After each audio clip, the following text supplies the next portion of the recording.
Hello friends, welcome back to my YouTube channel learning academy. तो आज की इस वीडियो में हम लोग बिहार बोर्ड क्लास 10th के मैथ सब्जेक्ट के एक्सरसाइज 2.3 का प्रश्न संख्या 1 का दूसरा नंबर प्रश्न सॉल्व करने वाले हैं। तो आइए बिना टाइम वेस्ट किए आज का वीडियो स्टार्ट करते हैं और प्रश्न संख्या 2 को सॉल्व करते हैं, जिसमें कह रहा है कि विभाजन एल्गोरिथम का प्रयोग करके निम्न में यानी कि इन तीनों में आपको क्या करना है कि px को gx से भाग देने पर भागफल तथा शेषफल ज्ञात करना है। ये gx दिया है और ये px दिया है, gx से px में भाग लगाना है और जो भागफल आएगा और जो शेषफल आएगा वही हमारा आंसर हो जाएगा। पिछली वीडियो में मैंने आपको इसी एक्सरसाइज के प्रश्न संख्या 1 के पहले नंबर प्रश्न को सॉल्व करके बताया था। तो आइए आज का वीडियो स्टार्ट करते हैं और इस प्रश्न को सॉल्व करते हैं। और उससे पहले आप सभी से हमेशा की तरह एक छोटी सी रिक्वेस्ट है कि अगर आप हमारे यूट्यूब चैनल पर पहली बार विजिट कर रहे हैं तो प्लीज़ हमारे यूट्यूब चैनल को सब्सक्राइब करके बेल नोटिफिकेशन पर क्लिक कर लीजिए, जिससे आने वाले हर वीडियो के हर लाइव क्लासेस का नोटिफिकेशन आपको समय समय पर मिलती रहे। तो आइए वीडियो शुरू करते हैं और प्रश्न संख्या 2 को सॉल्व करते हैं। फ्रेंड्स, यहाँ पर प्रश्न संख्या 2 जो है वो मैंने कॉपी पर लिख लिया है। अब हम लोग इसको सॉल्व करेंगे। तो हमें gx से px में भाग लगाना है, लेकिन उससे पहले कि हम लोग इसमें भाग लगाएं हमें यहाँ पे gx का जो मान है उसको सही करना होगा, क्योंकि यहाँ पे x स्क्वायर है, अंक पहले है और x जो है वो बाद में दिया है। तो घटते क्रम में हम इसको पहले सही से लिख लेते हैं। तो वो हो जाएगा x स्क्वायर माइनस का x और प्लस का 1। अब हम लोग ये जो gx का मान आया है इससे हम लोग px में भाग लगाएंगे। लिख लेते हैं x square minus x plus 1 और यहाँ पे हमारा मान है x का power 4 minus 3x square plus 4x और प्लस 5। तो भाग लगाने का सबसे पहला नियम मैंने आपको पिछली वीडियो में बताया था कि हमें यहाँ पे px का पहला अंक और gx का पहला अंक देखना है। ठीक है, तो आप यहाँ पे देखिए तो px का जो पहला अंक है वो है x का पावर 4 और gx का पहला अंक है x का पावर 2। तो इससे हमें इसमें भाग लगाने के लिए एक्स स्क्वायर और चाहिए, तो हमारा यहाँ पे x4 आएगा। यानी एक्स स्क्वायर में हम लोग एक्स स्क्वायर से गुना करेंगे तो हमारा x4 आ जाएगा और फिर आगे हम लोग जो भी गुना करने पे मान आएगा वो लिख देंगे, लेकिन हमारा पहला वाला जो मान है वो मिलना चाहिए। ठीक है, तो अगर आपको ये तरीका नहीं समझ में आ रहा है, ये तो मैंने यहाँ पे आपको मैंने बनाया है तो यहाँ पे बता दिया आपको कि यहाँ पे हमें एक्स स्क्वायर की ज़रूरत है। लेकिन अगर आप लोग इसको अच्छे से क्लियर करना चाहते हैं तो आप इस तरह से पहले सॉल्व कर लीजिए, तो आपको पता चल जाएगा कि यहाँ पे हमें कौन सा अंक चाहिए जिसको हम इसमें गुना करने पर हमारा ये px का पहला वाला मान आ जाएगा। तो px का पहला मान क्या है, x का पावर 4, यानी x कितनी बार है, 4 बार। ठीक है, और gx में x कितनी बार है, 2 बार। तो 2x और 2x कैंसिल हो गया, क्या बच गया, 2x, यानी कि x स्क्वायर जो है वो हमारा बच गया है। तो अगर हम x स्क्वायर से x स्क्वायर में गुना करेंगे तो हमारा x का पावर 4 जो है वो आ जाएगा। हमारा पहला वाला मान जो है वो मिल जाना चाहिए, बाकी आगे कोई भी मान आए उससे हमें कोई दिक्कत नहीं है, हमारा पहला मान जो है वो मिलना चाहिए। ठीक है, तो अब हम क्या करेंगे कि x स्क्वायर में ये जो gx का मान है उसको गुना करेंगे। ठीक है, क्योंकि यहाँ पे हमारा कितना आया है, एक्स स्क्वायर। तो एक्स स्क्वायर से हम इन तीनों में गुना करेंगे, जो मान आएगा वो हम यहाँ पे लिखेंगे। तो यहाँ लिख लेते हैं एक्स स्क्वायर बार में हमारा ये जा रहा है और अब हम गुना करेंगे। तो x square minus x plus 1 में जब एक्स स्क्वायर से गुना करेंगे तो हमारा मान क्या आएगा, एक्स स्क्वायर में एक्स स्क्वायर से किए तो एक्स का पावर 4, ये माइनस है और ये प्लस में है। ठीक है, हम गुना कर रहे हैं लेकिन चिन्ह का भी ध्यान रखना है। यहाँ हमारा प्लस का x4 है, ये भी याद रखिएगा। अगर यहाँ माइनस का रहता तो हम माइनस एक्स स्क्वायर में प्लस के एक्स स्क्वायर से गुना करते हैं। ठीक है, इसमें चिन्ह का बहुत महत्व होता है, प्लस माइनस का जो है वो बहुत ही महत्व होता है। ठीक है, चलिए, तो ये माइनस का x है और ये प्लस का एक्स स्क्वायर है। तो माइनस का x और प्लस का एक्स स्क्वायर क्या हो जाएगा, माइनस का x3 और यहाँ पे प्लस का 1 और प्लस का एक्स स्क्वायर में 1 से गुना करेंगे तो एक्स स्क्वायर। चलिए, तो हमने जब इसमें एक्स स्क्वायर से गुना किया, gx का जो मान है उसमें जब हमने एक्स स्क्वायर से गुना किया तो हमारा जो मान आया है वो है x का पावर 4 माइनस एक्स का पावर q और प्लस का एक्स स्क्वायर। अब यहाँ पे क्या करना है, हमें चिन्ह बदलना है और घटाना है। ठीक है, तो घटाने के नियम में हमारा क्या होता है, चिन्ह बदला जाता है।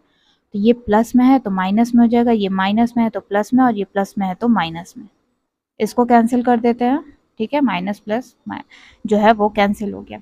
अब देखिए ये है 3x स्क्वायर और ये है x का क्यूब, ठीक है। तो मैंने आपसे पिछली वीडियो में भी कहा था कि हम एक्स स्क्वायर का काम एक्स स्क्वायर के साथ करेंगे, सिर्फ x का काम x के साथ करेंगे और अंक का काम अंक के साथ होगा, मतलब जो जिससे मिल रहा होगा वो उसका काम उसी के साथ होगा, ठीक है। तो यहाँ ये एक्स स्क्वायर है और यहाँ क्यू है, तो माइनस का एक्स क्यू जो है हमारा बदला चुका है प्लस में, ठीक है। तो प्लस का एक्स क्यू है तो हम लिख लेंगे, क्योंकि इसका यहाँ पे किसी से मेल नहीं हो रहा है तो हम लोग इसको ऐसे ही उतार लेंगे। अब है ये माइनस का 3x स्क्वायर और ये माइनस का एक्स स्क्वायर, तो 3x स्क्वायर और एक्स स्क्वायर जुड़ेगा आपस में, क्योंकि माइनस और माइनस क्या होता है, प्लस होता है, लेकिन चिन्ह जो है वो माइनस का दिला जाएगा, 4x स्क्वायर हो जाएगा, 3x स्क्वायर और एक एक्स स्क्वायर 4x स्क्वायर, ठीक है। उसके बाद है हमारा 4x प्लस 5, ठीक है, ये हमारा मान आया है। अब हमें फिर से यहाँ पे भाग लगाना है। एक चीज़ याद रखिएगा कि आपको पहले ये भी देख लेना है कि जिसमें हम भाग दे रहे हैं उसका अंक क्या है। अगर वो gx का जो मान है जिससे हम भाग लगा रहे हैं, अगर उसकी संख्या जो है वो इससे छोटी होगी तो ही हमारा ये भाग लगेगा। अगर यहाँ एक्स स्क्वायर है और यहाँ एक्स रहता तो हम लोग भाग नहीं लगा सकते थे, क्योंकि यहाँ पे ये बड़ी हो गई और ये छोटी हो गई, यहाँ पे ये बड़ी है और ये छोटी है, यहाँ पे 2 बार एक्स है और यहाँ पे 3 बार एक्स है, तो हम अभी भाग लगा सकते हैं। यहाँ पी एक्स कितना है, एक्स क्यू, और यहाँ जी एक्स कितना है, एक्स स्क्वायर। तो हमें कितने एक्स चाहिए, तो यहाँ 3 है और यहाँ 2 है, हमें 1 एक्स चाहिए, और वो भी किस में, प्लस में। तो प्लस का एक्स स्क्वायर में अगर हम एक्स से करेंगे तो एक्स का क्यू आ जाएगा, तो यहाँ लिख देंगे हम प्लस का एक्स। अब इसमें गुना कर देते हैं, x square minus x plus 1 में एक्स से, प्लस के एक्स से गुना करना है, तो एक्स स्क्वायर में एक्स से करेंगे तो x Q, minus plus minus, x में एक्स से करेंगे तो एक्स स्क्वायर, और फिर एक्स में 1 से करेंगे तो प्लस का एक्स। ये हमारा मान आया है एक्स से गुना करने पे, तो लिख लेते हैं यहाँ पे x Q minus x square plus का एक्स। अब घटा देते हैं, ये प्लस में है तो माइनस में, माइनस है तो प्लस में, और प्लस है तो माइनस में, ये कैंसिल हो गया। अब देखिए माइनस का 4x स्क्वायर है और ये प्लस का x स्क्वायर है, ये हो जाएगा माइनस का 3x स्क्वायर, ठीक है। प्लस का 4x और माइनस का x यानी कि प्लस का 3x और प्लस 5, ठीक है। 4x में से एक x घट गया क्योंकि ये माइनस में हो गया, तो कितना आया 3x और प्लस का 5। अब हमें फिर से यहाँ भाग लगाना है, क्योंकि यहाँ पे आप देखिए कि एक्स स्क्वायर यहाँ भी है और यहाँ भी है, लेकिन इसमें 3 है इसके साथ, तो जब 3 है इसके साथ तो हम अभी इसमें भाग लगा सकते हैं। तो यहाँ एक्स स्क्वायर है और यहाँ भी एक्स स्क्वायर है, लेकिन यहाँ 3 है, यानी कि हमें 3 और चाहिए, जिसमें मतलब 3 से अगर हम एक्स स्क्वायर में गुना करेंगे तो हमारा 3x स्क्वायर आ जाएगा। तो यहाँ पे हमें, और माइनस का 3 है, ये भी याद रखिएगा, मैंने आपसे पहले भी कहा है कि चिन्ह का ध्यान रखना है। तो माइनस का 3 है, यानी कि हमें एक्स स्क्वायर में माइनस के 3 से गुना करना पड़ेगा, तो हम यहाँ गुना कर लेते हैं, x square minus x plus 1 में माइनस के 3 से गुना, तो ये हो जाएगा माइनस का 3x स्क्वायर और माइनस माइनस प्लस 3x और 3 एकम 3, माइनस प्लस माइनस, ठीक है। यहाँ आ गया 3x स्क्वायर प्लस का 3x और माइनस का 3, चिन्ह बदल लेते हैं, ये माइनस में है तो प्लस में, प्लस में है तो माइनस में, और ये माइनस है तो प्लस में, ये कैंसिल हो गया, ये भी हमारा कैंसिल हो गया। तो फ्रेंड्स यहाँ पर जो है वो मैंने ध्यान नहीं दिया था कि इसका चिन्ह जो है वो बदल गया है, तो 5 और 3 जो होगा वो 8 हो जाएगा, ठीक है। 5 और 3 8 होगा, यहाँ हमें माइनस नहीं करना है, यहाँ हमने चिन्ह बदला है, तो प्लस का 3 है और प्लस का 5 है, तो 5 और 3 हमें जोड़ना है, तो 5 और 3 जोड़ करके हमारा यहाँ पे आ जाएगा 8, तो शेषफल हमारा हो गया 8। तो यही दोनों हमारा आंसर हो गया, क्योंकि आपको प्रश्न में शेषफल और भागफल ही जो है वो ज्ञात करने के लिए कहा गया था, जो हमने यहाँ पे ज्ञात कर लिया है, ठीक है। तो उम्मीद करती हूँ कि आपको आज का ये वीडियो पसंद आया होगा, और आज की वीडियो में बताया गया मैथ जो है, बताया गया जो मैथ है वो आप अच्छे से समझ गए हैं। अगर आपके मन में इस प्रश्न से रिलेटेड कोई डाउट है, कोई कंफ्यूजन है, कुछ भी पूछना चाहते हैं, कोई भी क्वेश्चन, तो आप लोग नीचे मुझसे कमेंट सेक्शन में कमेंट करके पूछ सकते हैं। तो आज की वीडियो में बस इतना ही।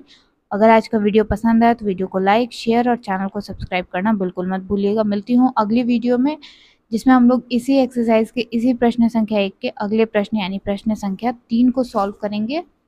ये प्रश्न संख्या 3 जो है वो मैं आपको अगली वीडियो में सॉल्व करके बताऊंगी। तो मिलती हूँ नेक्स्ट वीडियो में, तब तक के लिए take care, bye bye and thanks for watching.